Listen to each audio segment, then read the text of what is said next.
Good, good morning. Welcome to Sunday. I should let you know we're having a kind of a severe storm here. The lights went out briefly before, so if I disappear, then all that means is that I have finally achieved emptiness, um, in the Buddhist sense. So, one of the things I noticed when I came to this house is all of the trees, all the old trees are still here. So that means I'm not directly in the path of a hurricane if one arrives. But the power did flicker out, so not really worried about it.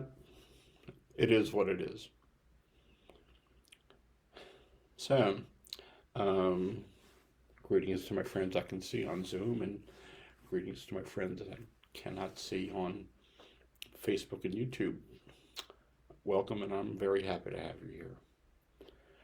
Today we're going to talk about, I see a hand up. Does that mean someone has a question?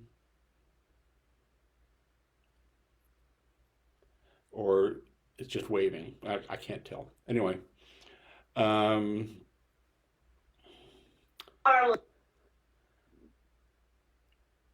today we're going to talk about the art of being okay and separating our sense of well-being from our circumstances, which to me largely is what mindfulness is about. Being able to recognize that we are narrating our experience, but the narration is not the experience. So we'll get into that a little bit later.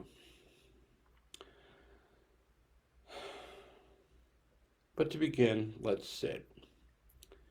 Today's meditation, I'm going to suggest a little more focus on the sensations of the body breathing. The actual instruction in the Satipatthana Sutra is mindfulness of the body from the body, or mindfulness of the body in the body.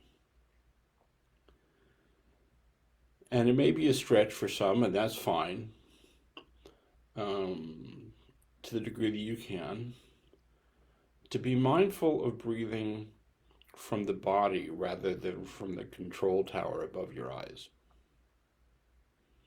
Focusing on the sensations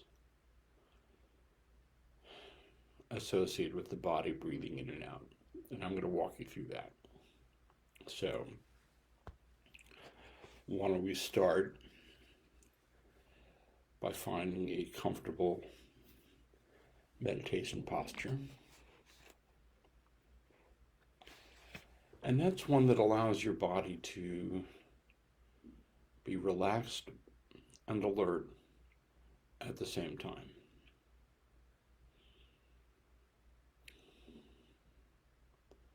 Your spine sort of has a natural curve, so if you're sitting, you just sort of let that happen.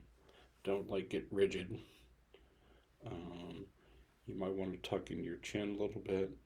That straightens the spine at the back of your head.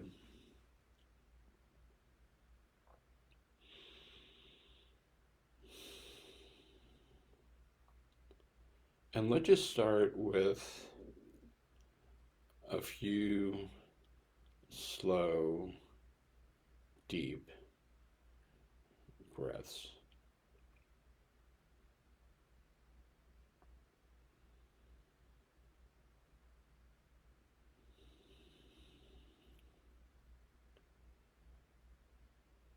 Slow, deep breath in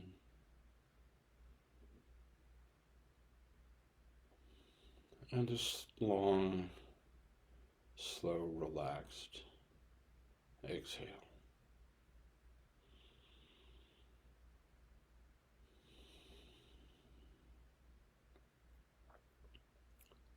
And as you breathe in, I'm inviting you to bring your attention to the sensations of the body breathing. and just writing down.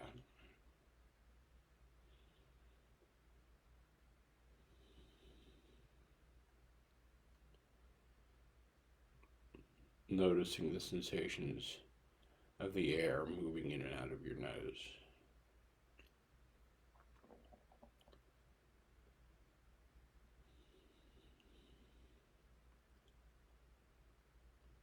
And on the in-breath,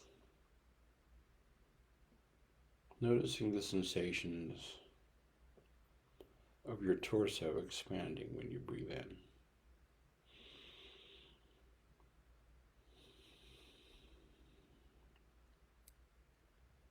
Take a long, slow, deep breath. And notice your belly expanding. And your chest expanding.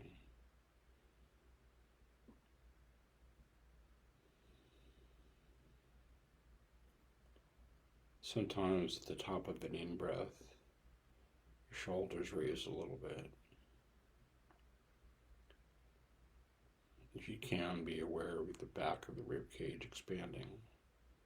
That's a challenge for some people, don't worry about it.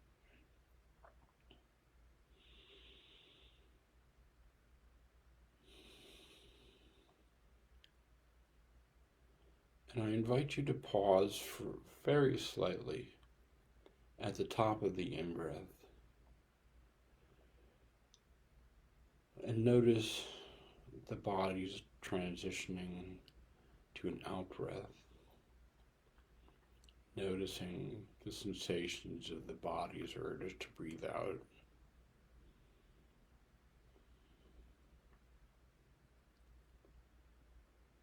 Long, slow exhale.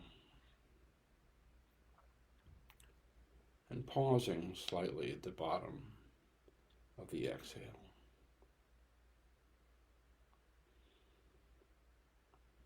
Noticing the sensations of the body moving to flex the diaphragm for an inhale, going with the urge to inhale.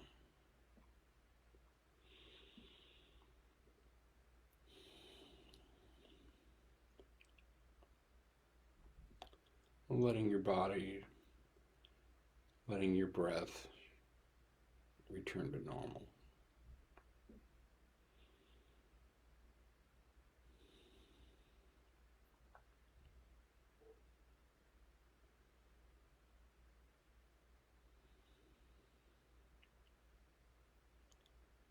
And continuing to ride the rhythm of the breath.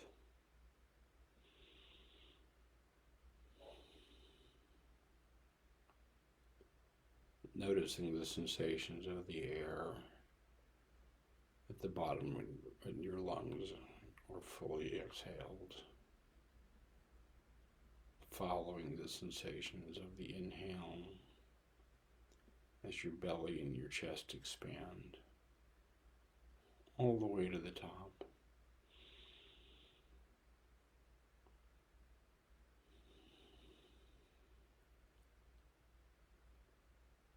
Noticing the sensations of the body shifting to an exhale. The shoulders coming down a little bit on the out-breath. The sensations of the body contracting a little bit on the out-breath.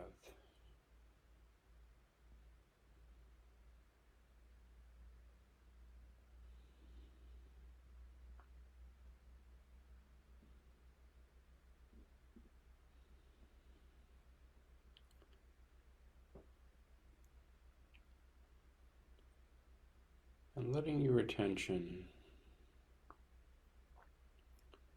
continue to rest on the sensations of the body breathing.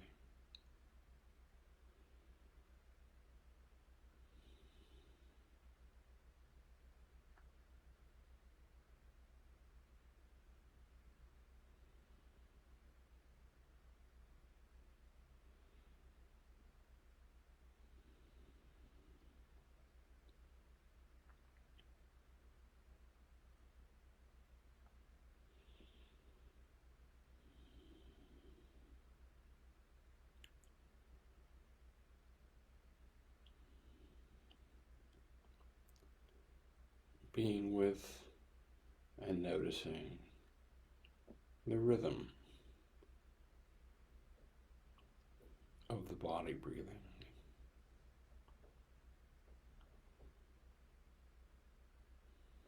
Like a massage,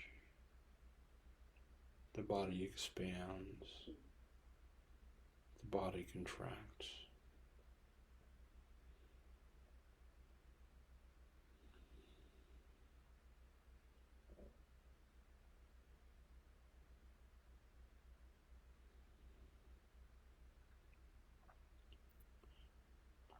Just riding the sensations of the breath and the body expanding and contracting.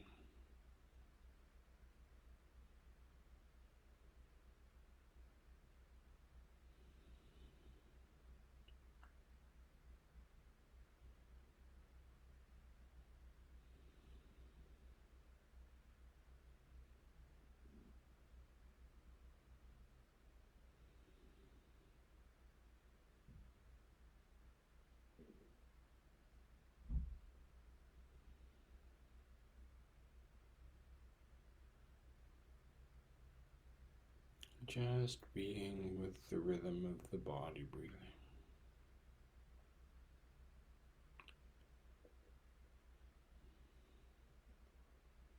Doesn't matter if it's a short breath or a long breath.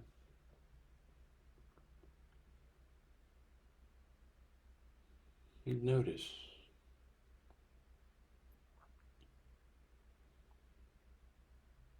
You just flow with it.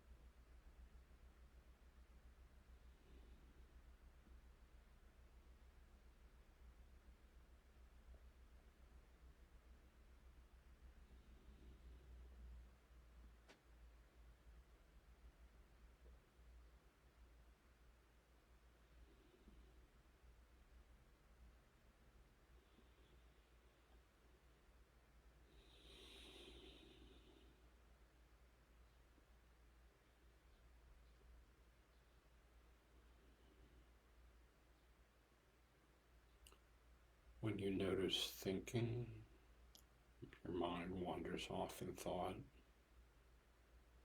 That's okay. It'll do that. We can't really control that.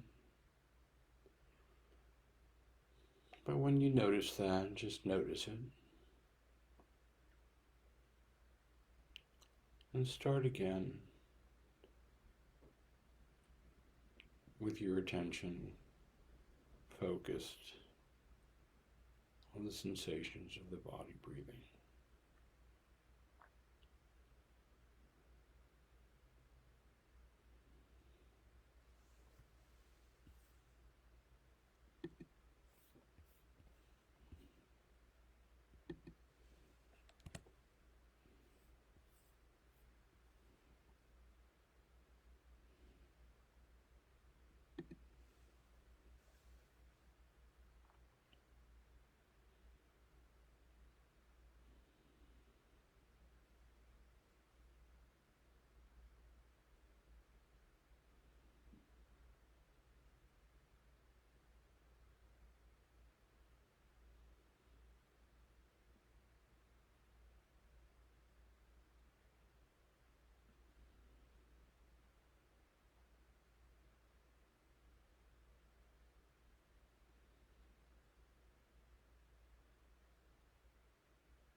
Thoughts may come and go. That's okay. Let them come. Let them go. And come back again to your awareness of the rhythm of the body breathing, of the sensations of the in-breath, the sensations of the out-breath.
And as we come to the end of this sitting,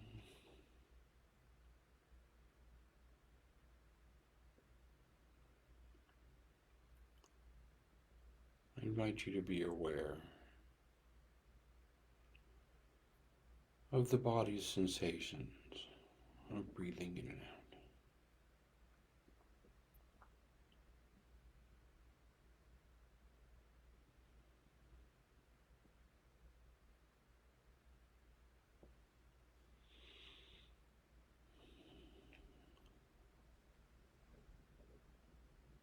And aware that whatever you're noticing is happening in this moment, the only moment.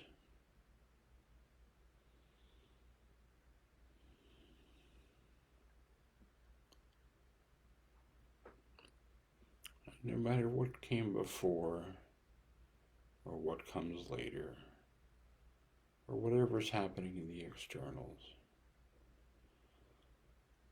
in this moment, you're breathing in and out, aware of the breath in, aware of the breath out. In the present moment,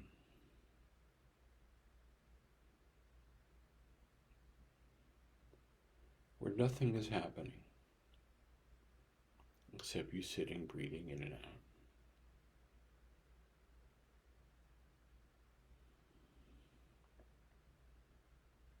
And you're okay, and you're safe in this moment.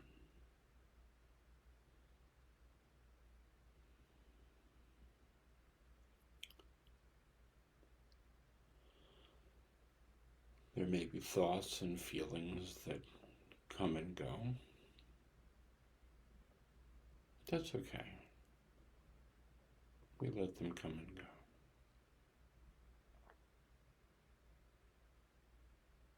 But you're still sitting peacefully in this moment,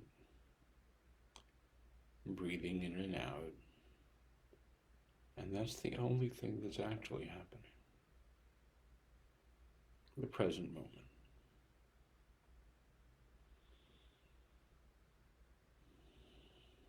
Present moment awareness.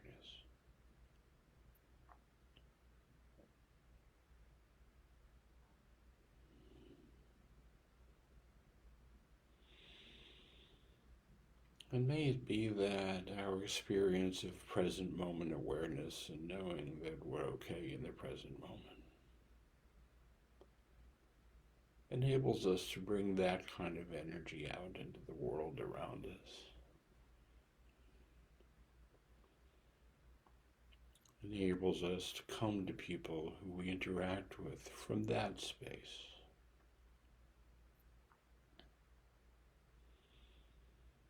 That even if there seems to be an external or an internal storm, there's a deep knowing that you're okay in the present moment.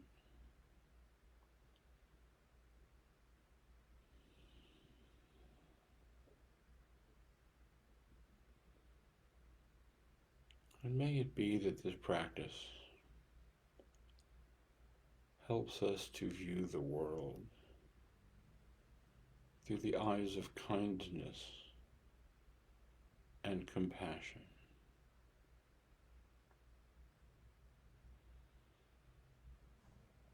starting with kindness and compassion for ourselves in whatever circumstance, and then flowing from there to the opening of our heart to bring kindness and compassion to the people we interact with today. And to recognize if they're acting out or being difficult. That this is their suffering. And this is what that looks like.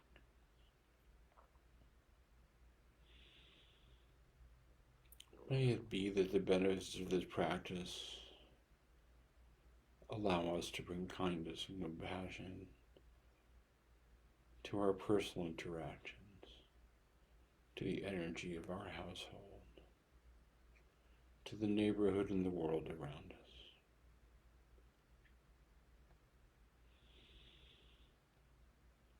May the benefits of this practice be of benefit to all beings everywhere.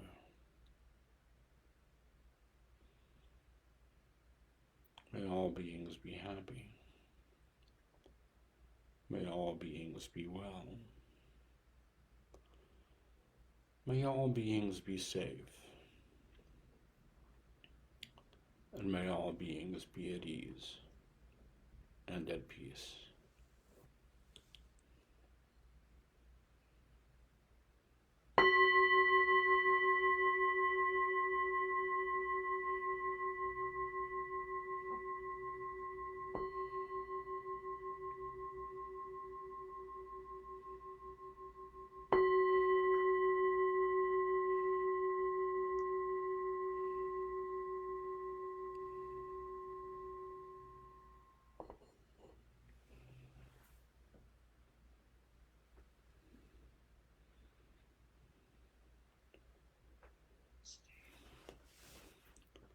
Thank you for your practice. Thank you for your attention. Thank you for your awareness.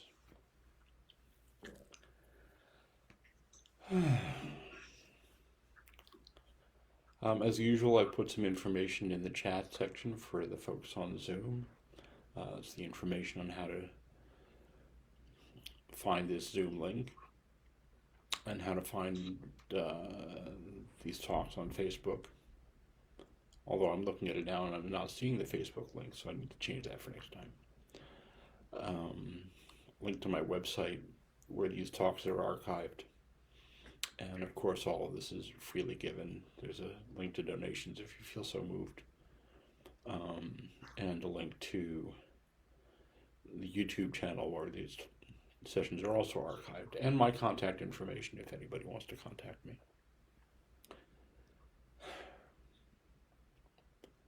I'm okay.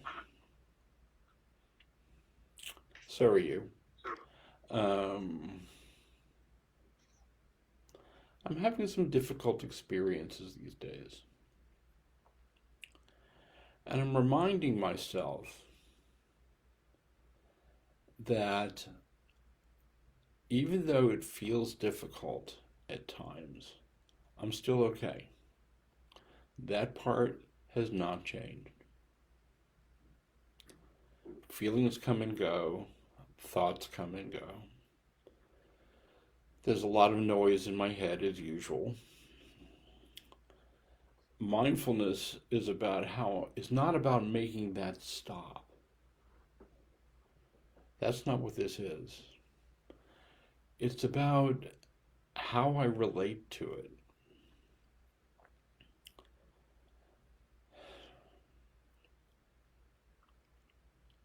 I have a couple of default positions in the narrator of the mind.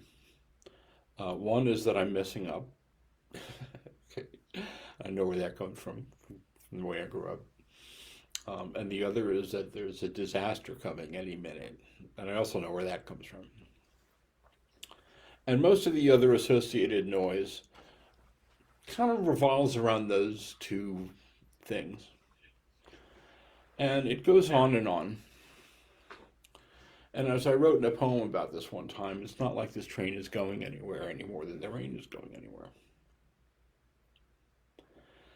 And the most important thing to remember about what's going on in my head is that it is not in fact going on anywhere else. It is not indicative of conditions in the outside world. It is not indicative of conditions anywhere an eighteenth of an inch beyond my skin. It's just the standard noise. And part of the practice is practicing remembering that even with all that,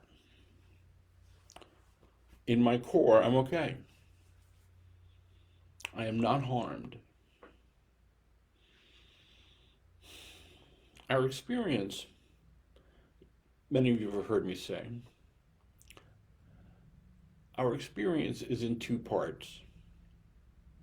Here's what happens. Here's what we tell ourselves about what happens. These are separate. I think most people don't know that. Most people, we're brought up to kind of live the way we narrate our experience as the reality itself. But the narration is separate from the reality.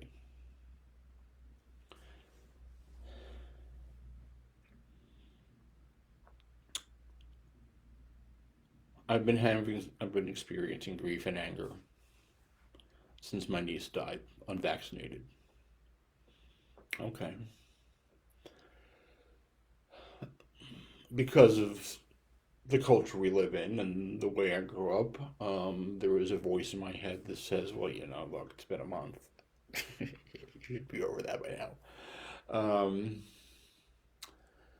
There's a voice in my head that says, being angry at a dead person is pretty crazy because dead is dead. Zorba the Greek said, dead is dead. But the kinder, gentler, more compassionate approach is to recognize that I'm having this experience. I feel it in my body. It's pretty normal, and I'm okay. Because here's what happens, and here's what we tell ourselves about what happens. And we can choose this part.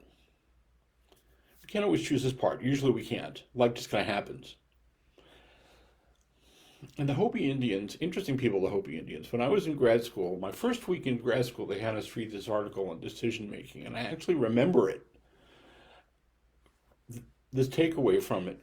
The Hopi Indians believe in every situation there's 88 possibilities.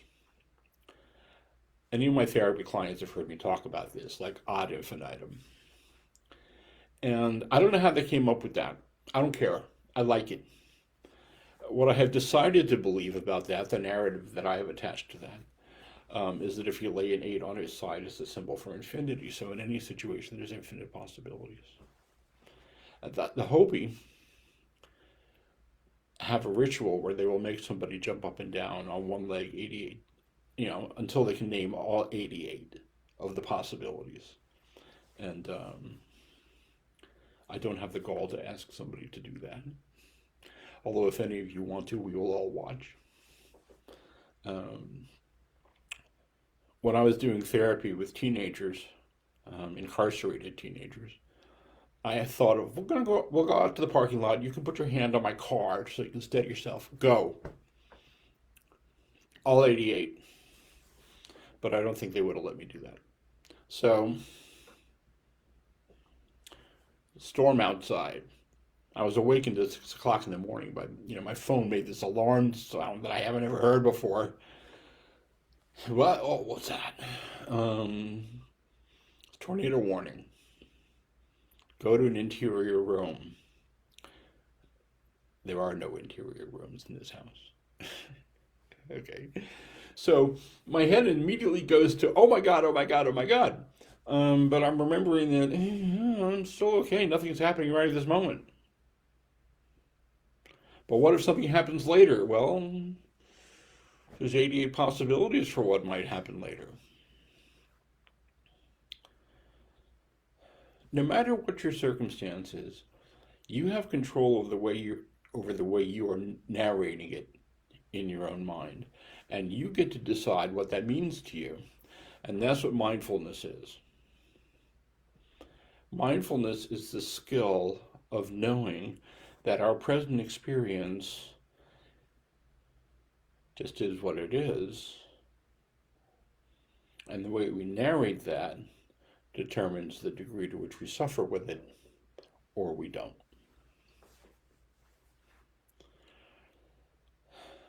There's a thing in Buddhist doctrine about the two arrows. It's one of my favorite teachings. The first arrow is what happens. There's a wound. Ow, it hurts. The second arrow is all of the negative messages we give ourselves when we're having a difficult experience. And I have a little exercise for y'all to do later.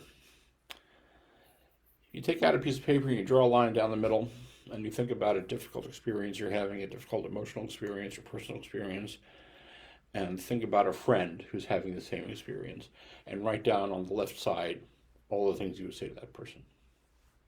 And write down on the right side all the things you tell yourself in a similar circumstance. And compare them. It's eye-opening for people. You would never let anybody else talk to you the way you talk to yourself when things are hard. You would get rid of people who treated you that harshly. The second arrow is the self-inflicted wound. The wound where I tell myself, because I'm having a difficult emotional experience, I am in fact not okay. I am not doing it right. There's something wrong with me. There's nothing wrong with me. I'm acting like a sane person, so I am a sane person. I am as okay as my behavior.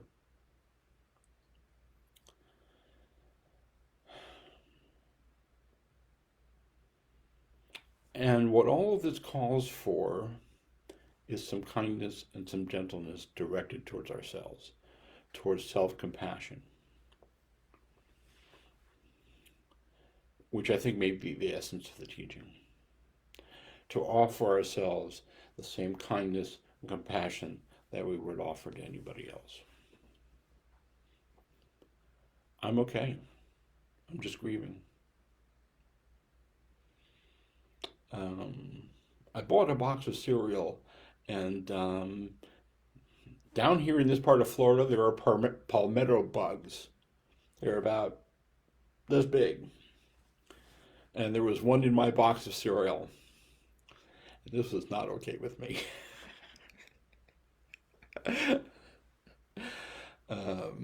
I did call the grocery store and say, you may be having an infestation,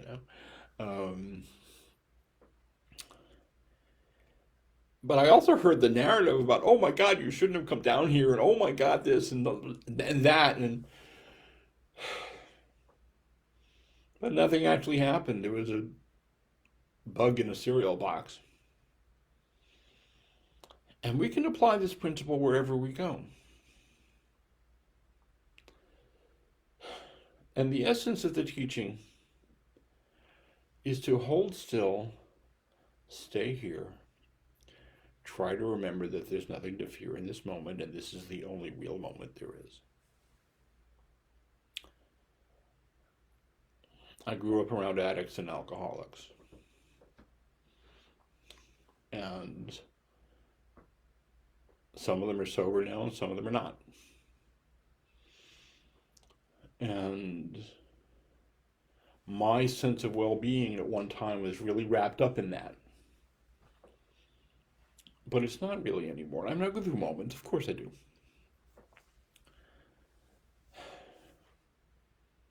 What's yours is yours, is what's mine is mine. Jack Kornfield has a mantra. He says, at peace with that. Something happens, he goes, at peace with that. I like that, and I stole it. If you steal something from a writer, it's plagiarism. If you steal something from another shrink or a Dharma teacher, it's inspiration. Um, and I modified it into mine, not mine. Everything you do is yours. Everything I do is mine. All things of body, speech, and mind, I own. All things of your body, speech, and mind, nope. I'm still okay. And the way I narrate my experience of you determines the degree to which I feel okay. And there are 88 possibilities for the way I can narrate somebody acting out in front of me. It's like, oh my God, they're doing this to me. Oh my God, I'm not okay because they're not okay. So there's 86 possibilities left. How about I'm okay, this person is suffering, and this is what that looks like, which is usually what the case is. It's hard to get there sometimes when we're feeling triggered, to look at somebody who's acting out and say, oh, this person doesn't have a container for their suffering, and this is what that looks like. And step back and not take it personally, and look at how we're narrating that to ourselves, and change that to something that actually serves us. Knowing that just because it feels difficult doesn't mean I'm not okay. It's the art of knowing and remembering, because we have to remember these things, and I have to remind myself all the time. Okay, I've been practicing this stuff for years and years, and I still have to remind myself all the time.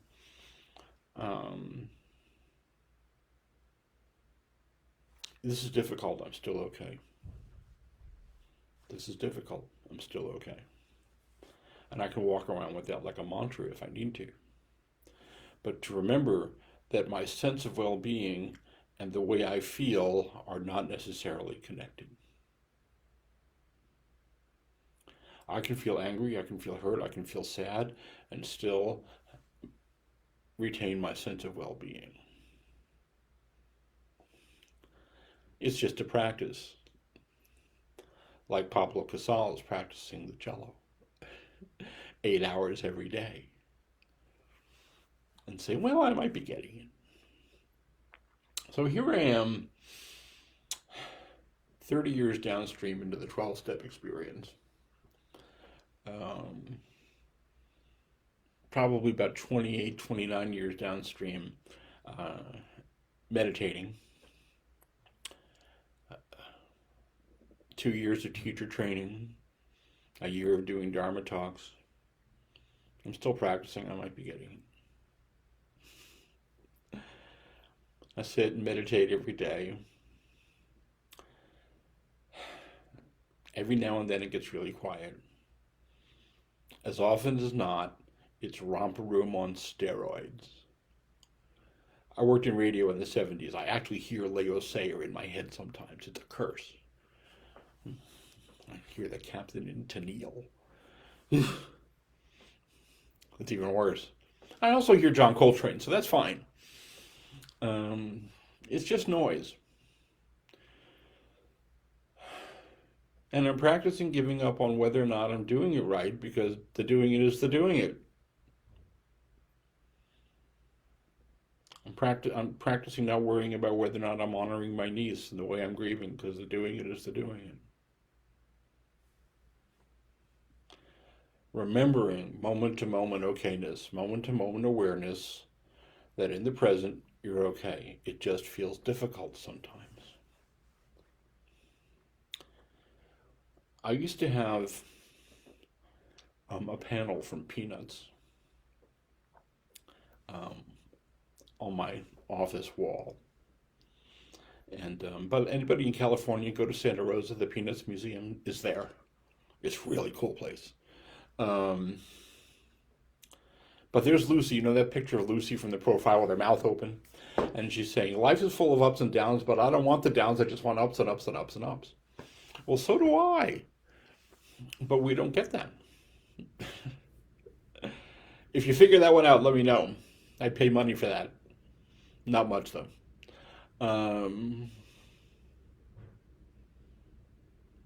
But what I do get is the ability to remember I'm okay. And I know I keep repeating that, which is why, because that's what the practice is. It's the certain repetitive nature in the practice. That's why the Dharma is written in a competitive way. That's why we practice this every day. So,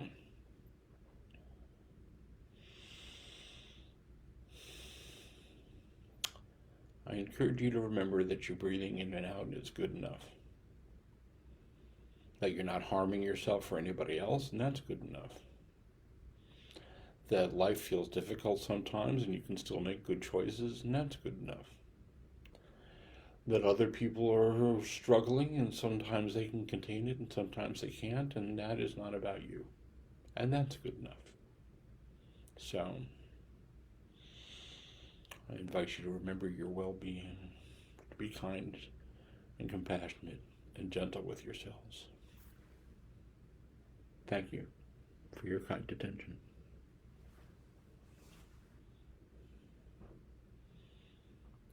Does anybody have any questions or comments?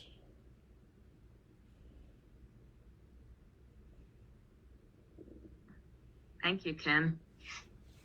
And I'll tell you a quick story. Last night there was a big boom, like an explosion, and looked outside and the electrical box was on fire. Wow. And next to where our neighbor is, pretty close to the house.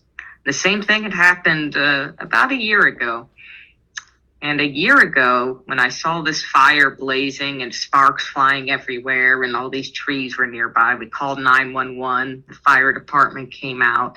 I was panicking. I was having all these nightmares of our houses catching on fire and everything's going to burn. And I was pacing outside back and forth, and I was in a total panic, and every nightmare scenario was running through my head. And then the fire department comes and they say, well, we can't put that out. It's an electrical fire. You have to call BGE, the electrical company. So we call them. They fix the electrical box problem and everything was fine. So this time it happened. The same thing happened again. And we called BGE and they said, we'll be there in 15 minutes or not 15, within the hour. And I just went back to bed. Yeah. I didn't even. My husband kept an eye on it to make sure the fire didn't go to the trees, but I didn't even think about it. I slept right through the whole thing this time. So, and part of that was from the life experience, but also part of it was just telling myself there's nothing I can do, and my panicking about it is not going to help things. And I feel I've learned that lesson from these sessions, because appreciate that. Last year, it was before I started doing the meditation sessions, and everything like that would cause a total panic attack. So yeah, it's a valuable lesson. So thank you. Thank you for sharing that. I can feel panicked. That's fine. What that does, though, is it sort of like adrenalizes the part of my brain that remembers that I'm okay. I'm still okay. I'm just having this, feelings are a bodily sensation. Then we slap a label on it, and now it's an emotion. And just remember, I'm having this, bodily sensation, and whatever I call it, whenever I do with it. Glad the house didn't burn down. That reminds me when I was in college. It's 2 o'clock in the morning. I was sharing an apartment with someone who was still my best friend, and he wakes me up and says, "Ken, there's a fire!" Oh my God! So it turns out the house across, I thought, the house is on fire. We're in a third floor walk up. How the hell are we going to get out of here? Turns out the house across the street was on fire. And we sat and watched it out the window. And that's a good metaphor for the way life is set up sometimes. There's a fire going on, but it's across the street. It feels like our fire. Right? But it's not really. Mine, not mine, as I stole from Jack. Yeah, it's a very good metaphor.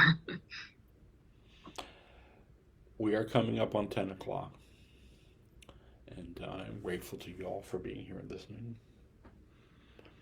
And I will see y'all next week.